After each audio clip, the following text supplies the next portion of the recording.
When we started a women's group at that company, I got introduced to organizing without even knowing it. Through that organizing work in the Chicago chapter of NOW, I got to know Dave Piercy, who was starting Women Employed in 1973, and she asked me to come and help. I learned so much from her and my NOW mentors, and over the next couple of years, I figured out that I really liked my volunteer work better than my paid work. Luckily, about then, Dave offered me a job as a staff organizer, so I left publishing to give organizational work a try, and it turned out to be more fulfilling, challenging, momentous, and satisfying than I could ever have imagined. Finding work you love is a gift.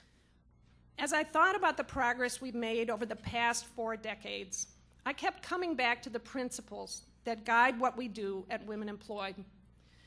There are a couple I want to talk about because they've been so important to me. The first is our belief that women's experiences and needs should drive our work. I want to thank the thousands and thousands of women who've shared their experiences and aspirations with us over the years. Women who took a leaflet out of the thousands and thousands we handed out every year, sent back the tear-off at the bottom, and talked with us on the phone after work. That was really my first job. Women who sat with us in the cafeterias of Loop office buildings at lunchtime, and thank God for all those cafeterias, and came to our meetings at the YWCA and described how discrimination really worked in their industries at a time when employers were openly and routinely denying opportunities to women. It may sound far-fetched today, but these were very risky things for women to do 40 years ago. We set up meetings with HR executives at major companies to challenge them about their practices, but all we heard were excuses, some quite creative, actually. Lisa mentioned the one about the shorter thumbs in the video.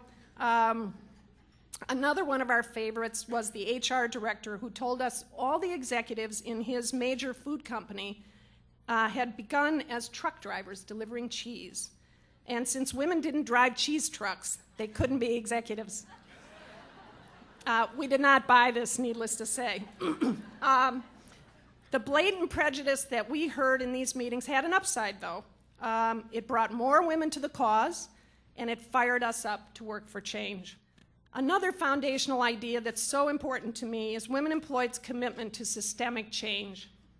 From the beginning, we've focused on winning concrete improvements in women's lives by changing systems and policies.